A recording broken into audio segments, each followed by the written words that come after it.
ہمارے ساتھ موجود ہے سینئر صحافی سینئر تجزیہ کار حامد میر صاحب موجود ہے جو خود متعدد بار متعدد حکومتوں میں زبان بندی کا نشانہ بن چکے ہیں. سر آپ کے وقت کا بہت شکریہ. حامد میر صاحب آپ خود ماضی میں متعدد بار سینسرشپ کا نشانہ بنے. مئی 2021 میں جب تحریک انصاف اقتدار میں تھی تو آپ کو آف ایئر بھی کیا گیا, آپ کے کالمز بھی بند ہوئے اور اب سوشل میڈیا کو کنٹرول کرنے کے لیے پیکا ایکٹ میں ترمیم کی گئی. حکومت اتنی خوفزدہ کیوں ہے؟ اس قانون کی شان نزول کیا ہے؟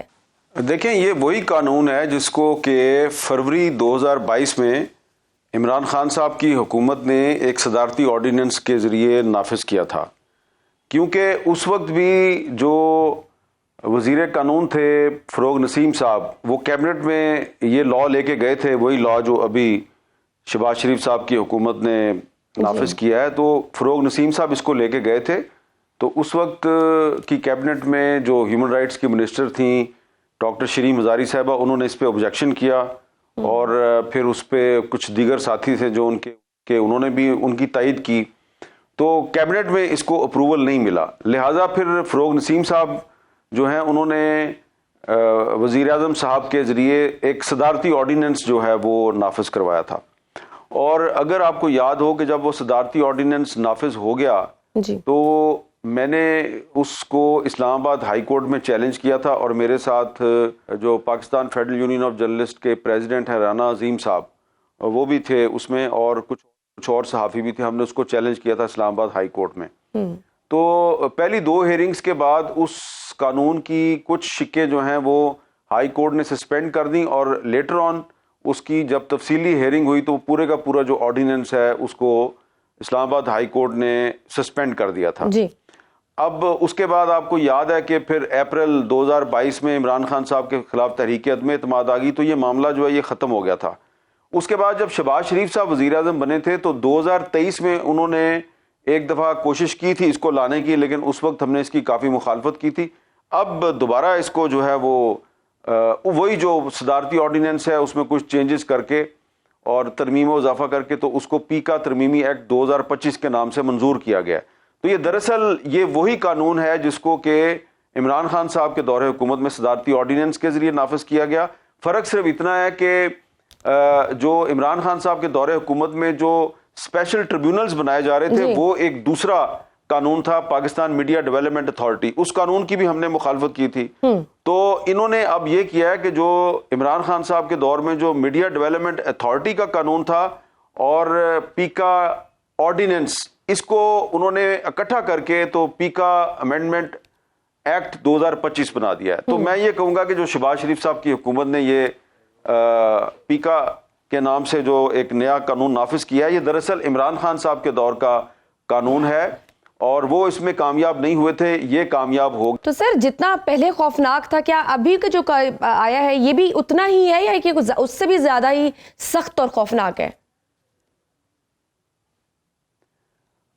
جو صدارتی آرڈیننس تھا 2022 کا اس میں بھی ایف آئی اے کو کافی ساری پاورز دی گئی تھیں, اور لیکن وہ جو صدارتی آرڈیننس تھا اس میں اسپیشل کورٹس نہیں تھی. اسپیشل کورٹس جو ہیں وہ میڈیا ڈیولپمنٹ اتھارٹیز میں تھیں, اور اس میں یہ تھا کہ ہائی کورٹ میں ہمارے پاس اسپیشل ٹریبیونل کا فیصلہ چیلنج کرنے کا آپشن تھا. یہ رائٹ ہمیں دیا گیا تھا کہ ہم ہائی کورٹ میں اس کو چیلنج کر سکتے ہیں.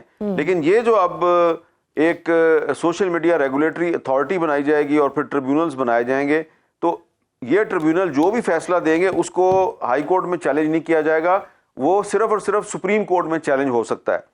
اب یہاں پر آپ دیکھیں کہ اگر کسی صحافی کے خلاف یا کسی سوشل میڈیا ایکٹیوسٹ کے خلاف جو صرف ایک یوٹیوب چینل بنا کے یا انسٹاگرام پر ایک اکاؤنٹ بنا کے یا ایکس پر ایک اکاؤنٹ بنا کے یا ٹک ٹاک پر اکاؤنٹ بنا کے تو وہ اپنی ایکٹیویٹی کر رہا ہے, اور اگر اس کو ٹریبیونل جو ہے وہ سزا دے دیتا ہے تو وہ ہائی کورٹ میں نہیں جا سکے گا, اس کو سپریم کورٹ میں جانا پڑے گا. اور سپریم کورٹ کا جو وکیل ہے اس کی آپ کو پتا ہے کہ اس کی فیس کتنی ہوتی ہے, اور پھر جو کیسز وہاں پہ باری آتی ہے نہیں آتی. بالکل صحیح. فیس ہے وہ کروڑوں میں ہے.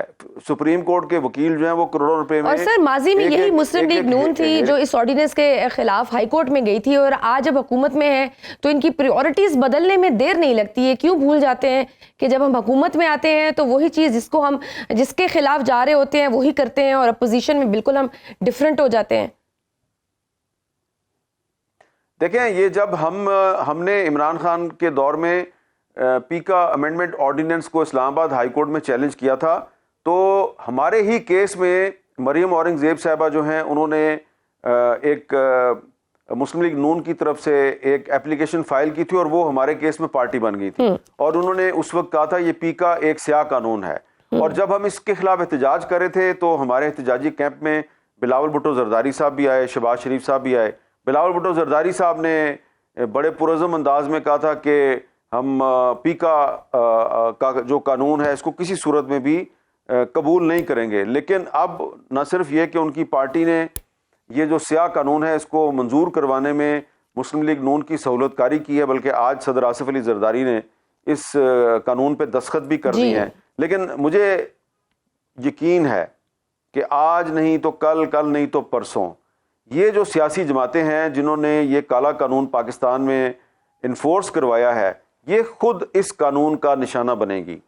نہ صرف یہ اس قانون کا نشانہ بنے گی, بلکہ یہی مسلم لیگ نون اور پیپلز پارٹی جب کل کو یہ اپوزیشن میں ہوں گی تو یہ اسلام آباد میں جلسہ کرنا چاہیں گی. تو انہوں نے جو پبلک آرڈر 2024 کے نام سے ایک قانون جو ہے وہ منظور کروایا ہے اسی پارلیمنٹ سے, تو ان کو اجازت نہیں ملے گی.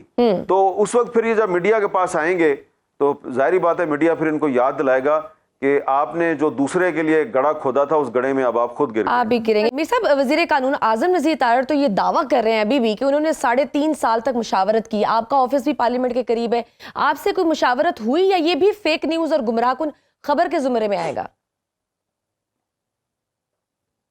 مجھے بڑا افسوس ہے اس بات پر کہ اعظم نذیر تارڑ صاحب یہ کہہ رہے ہیں جی کہ وہ 3.5 سال سے اس پہ مشاورت کر رہے تھے. دیکھیں, اگر وہ مشاورت کر رہے تھے تو پھر جو مریم اورنگ زیب صاحبہ ہیں انہوں نے جو اس پیکا قانون کو جو سیاہ قانون کہا تھا وہ کہاں پہ کہہ دیا تھا؟ وہ کیا انہوں نے روس یا چین یا جاپان میں جا کے کہا تھا کہ اعظم نذیر تارڑ صاحب کو نہیں پتا تھا کہ ان کی پارٹی خود اس قانون کو سیاہ قانون کہتی رہی ہے؟ اور کس پاکستان کے صحافی کے ساتھ یا کس پی ایف یو جے کے لیڈر کے ساتھ اعظم نذیر تارڑ صاحب نے یہ جو پیکا امینڈمنٹ ایکٹ ہے اس کا ڈرافٹ شیئر کیا اور اس سے تجاویز مانگی؟